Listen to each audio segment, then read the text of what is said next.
Hello everyone. आज हम power system का स्ट्रक्चर जानेंगे कि हमारे पावर सिस्टम का बेसिकली स्ट्रक्चर होता कैसा है। ठीक, तो हम थोड़ा बहुत जानते हैं, ये जानते हैं कि पावर जनरेट होती है। ठीक, पावर जनरेट होती है और वो हम तक पहुंचती है। वो हम तक पहुंचती है तो हम आगे डिस्ट्रीब्यूशन लेवल पे पावर जहां जनरेट होती है वो आपका कहलाता है जनरेशन लेवल। ठीक है, पावर जनरेट हो रही है और पावर डिस्ट्रीब्यूट हम तक आ रही है, कंज्यूमर्स तक आ रही है। इसके बीच में वो ट्रांसमिशन कौन करवा रहा है? वो ट्रांसमिशन लाइन करवा रहा है। तो यहां से हम बोल सकते हैं कि पावर सिस्टम के स्ट्रक्चर में 3 कंपोनेंट्स होते हैं। पहला कंपोनेंट हमारा होता है जनरेशन, दूसरा होता है ट्रांसमिशन और तीसरा होता है डिस्ट्रीब्यूशन। तो इन तीनों से मिलकर हमारा बनता है पावर सिस्टम।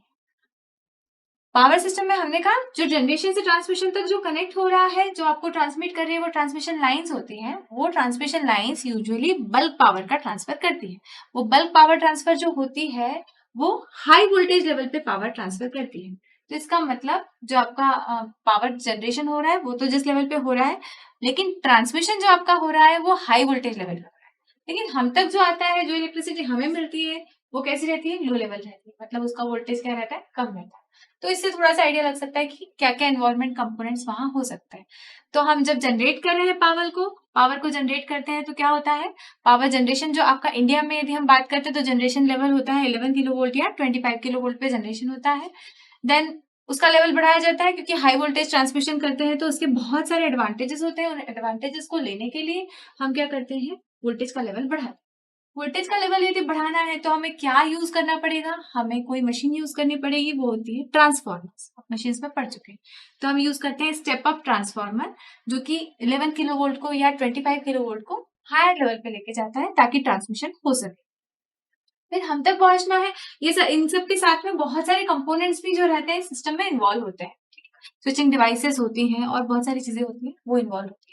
फिर हम तक यदि पहुंचना है, ट्रांसमिशन लेवल तो आपका बढ़ गया। वो ट्रांसमिशन लेवल कितना हो गया? 11 किलो वोल्ट से 25 किलो वोल्ट का जो जनरेशन था उसको अब ले आए हम 66 किलो वोल्ट पे, या 66 से लगा के 400 किलो वोल्ट तक हम उसको ले आते हैं। मतलब इस रेंज में वो होता है हमारा जो ट्रांसमिशन सिस्टम होता है। ठीक, तो यहाँ पर ले आते हैं इस लेवल पे या 220 किलो वोल्ट पे, इस लेवल पे हम ले आते हैं और ट्रांसमिशन हमारा हो रहा होता है। और फिर डिस्ट्रीब्यूशन का जो हमारा लेवल होता है वो आपका 11 किलो वोल्ट या 400 किलो वोल्ट, वो जो आपका आ जाता है 400 वोल्ट और 11 किलो वोल्ट, वो आपका आ जाता है डिस्ट्रीब्यूशन। यूएस की बात करें तो वहां पर जो ट्रांसमिशन होता है वो 345 kilo volt, 500 kilo volt, 765 kilo volt, इतने ज्यादा हाई लेवल पे भी होता है। लेकिन हमारी कंट्री की यदि हम बात करते हैं तो हमारा transmission 400 kilo volt, 132 kilo volt, 66 kilo volt, 11 kilo volt, 33 kilo volt, इन सब पे हमारा ट्रांसमिशन सिस्टम जो रहता है वो काम करता है। और हमें हमारा पर फेज जो हमें मिलता है वो कितना मिलता है? 230 वोल्ट आपको पर फेज मिलता है। और कोई 3 फेज के कंज्यूमर्स है तो उन्हें 400 वोल्ट या 440 वोल्ट का 3 फेज सप्लाई दी जाती है। तो यदि हम ये डायग्राम को देखते हैं तो हमें इस डायग्राम में क्या दिखाई दे रहा है? सबसे पहले लार्ज जनरेटर्स कनेक्टेड है। ये हमारा क्या दिखा रहा है? स्कीमेटिक डायग्राम दिखा रहा है किसी भी पर्टिकुलर पावर सिस्टम का। हमें यही स्टेप्स जो रहती हैं, ये लेवल्स को क्रॉस करते हुए पावर का जो ट्रांसमिशन होता है, डिस्ट्रीब्यूशन होता है, वो होता है, फॉलो होता है। टिपिकल पावर सिस्टम को ये बता रहा है। तो सबसे पहले क्या हो रहा है? सबसे पहले लार्ज जनरेटर्स हैं। वो जनरेटर्स कौन से हो सकते हैं? थर्मल जनरेटर हो सकते हैं, हाइड्रो जनरेटर हो सकते हैं, न्यूक्लियर जनरेटर हो सकते हैं। वो क्या कर रहे हैं? पावर को जनरेट कर रहे हैं। अगेन लेवल जो हमने बताया था 11 किलो वोल्ट पे तो या 25 किलो वोल्ट पे, तो पावर का जनरेशन उस वोल्ट पे, उतने किलो वोल्ट पे पावर का जनरेशन। देन हमें ट्रांसमिशन सिस्टम की तरफ आना है, ट्रांसमिशन लेवल की तरफ आना है। तो क्या कनेक्ट होगा? एक मशीन लगी होगी जो होगी स्टेप अप ट्रांसफर। वो क्या कर रही है? वो जो वोल्टेज का लेवल है उसको स्टेप अप कर रहे हैं। ठीक है, स्टेप अप करके आगे ट्रांसमिशन सिस्टम की तरफ जाते हैं। तो जो स्टेप अप कर रही है तो वो 11 किलो वोल्ट को या 25 किलो वोल्ट को अप कर रही है 400 किलो वोल्ट में या 200 किलो वोल्ट में, 220 किलो वोल्ट में उसको स्टेप अप कर रही है। वोल्टेज लेवल जो है उसका बढ़ा है। वहां से अदर सिस्टम्स पे भी कोई टाई लाइन जा रही होती है, ट्रांसमिशन सिस्टम से कनेक्टेड कोई अदर सिस्टम्स भी हो सकते हैं, वहां एक टाई लाइन वहां निकल जाती है। नेक्स्ट हम आते हैं सब ट्रांसमिशन लेवल।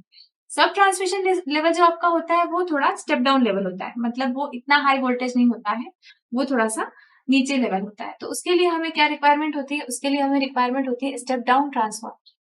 तो फिर उसके बाद में ट्रांसमिशन सिस्टम के बाद में कनेक्ट होता है हमारा स्टेप डाउन ट्रांसफॉर्मर, जो हमारा कहाँ आ जाता है? अब हमारा ट्रांसमिशन सिस्टम कैसा हो जाता है? सब ट्रांसमिशन सिस्टम कहलाता है। यहाँ पर जो ट्रांसमिशन हो रहा होता है वो उसका लेवल होता है 132 किलो वोल्ट से 66 किलो वोल्ट का लेवल रहता है। अब यहाँ पर जो रहते हैं हमारे लार्ज इंडस्ट्रियल कंज्यूमर्स जो रहते हैं वो यहाँ से सप्लाई ले रहे होते हैं, ठीक है। या तो लार्ज इंडस्ट्रियल कंज्यूमर्स रहते हैं वो सप्लाई ले रहे होते हैं, और यदि कोई small local independent power producers होते हैं ना, कोई कंपनीज हैं, छोटी कंपनीज है जो कि पावर प्रोड्यूस कर रही है, तो वो जो पावर अपनी देती है वो यहाँ पे इस ग्रिड पे इस लेवल पे आके वो पावर को दे रही होती है। तो इसके बीच में भी एक ट्रांसफार्मर लगा होता है जो अकॉर्डिंगली लेवल को कम या ज्यादा करता है, उस लेवल पे ले आता है 132 किलो वोल्ट या 66 किलो वोल्ट के लेवल पे उसको ले आता है। उसके बाद हमारी रिक्वायरमेंट आती है, अब हम आते हैं primary distribution and secondary distribution. देखो सबसे पहले जनरेशन हुआ उसके बाद में क्या हुआ, ट्रांसमिशन सिस्टम को हमने दो भागों में बांट दिया या दो लेवल पे ले आए।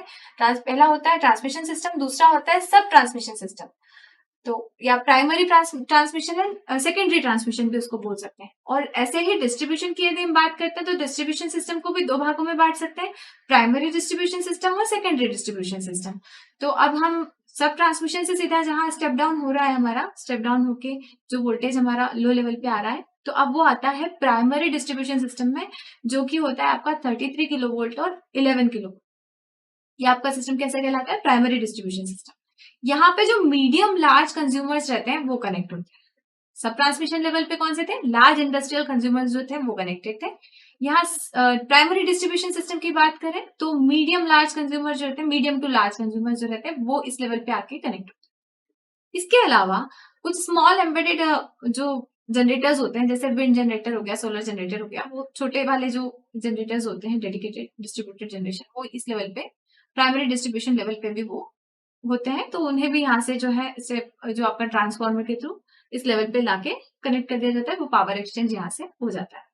नेक्स्ट हम आते हैं सेकेंडरी डिस्ट्रीब्यूशन की तरफ। वो अब वोल्टेज लेवल को हमें और कम करेगा, और अब जो है फाइनली कंज्यूमर की तरफ आना है, तो वोल्टेज लेवल क्या होना चाहिए, वोल्टेज लेवल होना चाहिए 400 वोल्ट।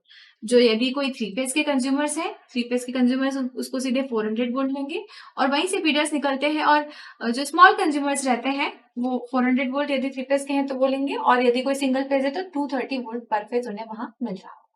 तो ये हमारा एक बेसिक प्लांट था, टिपिकल पावर सिस्टम किस तरह से फ्लो चलता है उसका, किस तरह से वो लेवल्स है उसके डिफरेंट डिफरेंट, हमने वो देखा।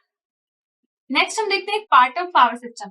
हमने अभी सिर्फ लेवल्स की बात की थी कि वहां जनरेशन है, डिस्ट्रीब्यूशन, ट्रांसमिशन एंड डिस्ट्रीब्यूशन है। ट्रांसमिशन को भी दो भागों में बांटा था, ट्रांसमिशन और सब ट्रांसमिशन। ऐसे ही डिस्ट्रीब्यूशन को भी दो भागों में बांटा हमने, क्या किया था, primary distribution and secondary distribution. यदि हम पावर सिस्टम का एक पार्ट, छोटा हिस्सा यदि लेते हैं समझने के लिए, पावर सिस्टम बहुत वास्ट है, उसको समझना थोड़ा डिफिकल्ट है, तो हम क्या करते हैं, छोटे छोटे पार्ट्स को लेके उसको एनालाइज करते हैं। तो हमको एक छोटा सा यदि समझने के लिए हमें थोड़ा देखना है कि पावर सिस्टम कैसा होगा, तो उसका यदि हम एक पार्ट उठाते हैं तो ये डायग्राम आप देख सकते हैं। यहाँ पर क्या है, एक जनरेटिंग स्टेशन, आपके नंबर ऑफ जनरेटिंग, हमने तो वहां पे जहां पावर जनरेट हो रही थी, एक स्ट्रक्चर जहां हमने समझा वहां हमने बोला एक जनरेटर लगा हुआ है। एक जनरेटर तो होता नहीं है, नंबर ऑफ जनरेटिंग स्टेशन होते हैं। तो हमने एक पार्ट ऑफ पावर सिस्टम में हमने ये देखा, नंबर ऑफ जनरेटर्स जो है वो लगे हुए हैं। नंबर ऑफ जनरेटर्स सभी क्या कर रहे हैं, स्टेप अप कर रहे हैं जनरेशन को, और वोल्टेज लेवल जो है वो बढ़ा रहे हैं। उसके बाद में सर्किट ब्रेकर्स भी जो है वो सर्किट में कनेक्टेड रहते हैं, नेटवर्क में आपके कनेक्टेड रहते हैं। Number off switch gear devices रहती हैं, उसके अंतर्गत ही हमारा सर्किट ब्रेकर आता है, रिलेज रहते हैं, ठीक है। फिर हमारा जो रहता है सब ट्रांसमिशन लेवल पे यदि आप आते हैं तो लोड वगैरह वहां से भी कनेक्ट होता है, टाई लाइन्स निकल रही होती हैं, ठीक है, रेस्ट ऑफ द सिस्टम की तरफ वो जा रही होती है। फिर सब स्टेशन अलग अलग बने हुए होते हैं, नंबर ऑफ सब स्टेशन रहते हैं, पावर एक्सचेंज वहां हो रही है, ठीक है, वहां से हो रही।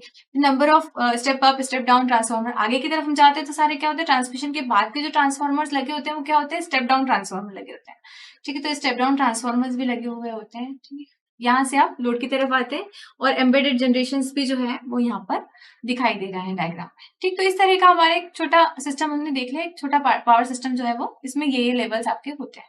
ये आपका आता है क्या, मतलब ट्रांसमिशन एंड डिस्ट्रीब्यूशन, ये दोनों चीजें आपको बता दी, जनरेशन के साथ में तीनों चीजें हो गई। लेकिन यदि हम डिस्ट्रीब्यूशन को समझने की कोशिश करें तो डिस्ट्रीब्यूशन नेटवर्क जो रहता है वो अपने आप में बहुत कॉम्प्लेक्स होता है, और बहुत सारे उसमें कनेक्शंस होते हैं। तो एक टिपिकल डिस्ट्रीब्यूशन सिस्टम को यदि आपको समझना है तो आप ये डायग्राम देख सकते हैं, फिगर देख सकते हैं। इस फिगर में क्या दिया गया है, सब ट्रांसमिशन सिस्टम से लगा के डिस्ट्रीब्यूशन सिस्टम तक का आपको सिनेरियो बताया गया है कि किस तरह से सब ट्रांसमिशन सिस्टम से प्राइमरी डिस्ट्रीब्यूशन से सेकेंडरी डिस्ट्रीब्यूशन की तरफ हम आते हैं। तो वोल्टेज लेवल चेंज करने के लिए डिवाइस जो हमारे मशीन्स लगी हुई हैं, वो ट्रांसफार्मर्स लगे हुए हैं, जगह जगह पे आपके सर्किट ब्रेकर्स लगे हुए हैं, स्विचेस लगे हुए हैं, सेक्शन पॉइंट्स लगे हुए हैं जो कि जिनको कनेक्ट और डिस्कनेक्ट किया जा सके। पावर को यदि स्विच करना है, मान लीजिए कोई पर्टिकुलर एरिया है, वहां से उससे पावर सप्लाई जा रही है, कुछ कारणवश वहां फेलियर हो गया है, तो स्विच करने के लिए भी अरेंजमेंट होता है कि उसको अब सप्लाई जो जाएगी वो दूसरी जगह से जाएगी, तो वो स्विचिंग अरेंजमेंट्स भी यहाँ पे इन्वॉल्व हो जाते हैं। और सेकेंडरी डिस्ट्रीब्यूशन में यहाँ पर एडिशनल ऊपर रिक्लोजर्स भी आप देखेंगे, ऑटो रिक्लोजर्स लगे हुए होते हैं, एडिशनल फीडर्स लगे हुए होते हैं, वो हमारे सिस्टम में है। और फिर फाइनली हमारे सेकेंडरी डिस्ट्रीब्यूशन पे जो है वो पावर हमें मिल जाती है। ठीक, तो ये आपका टिपिकल डिस्ट्रीब्यूशन सिस्टम को समझाना।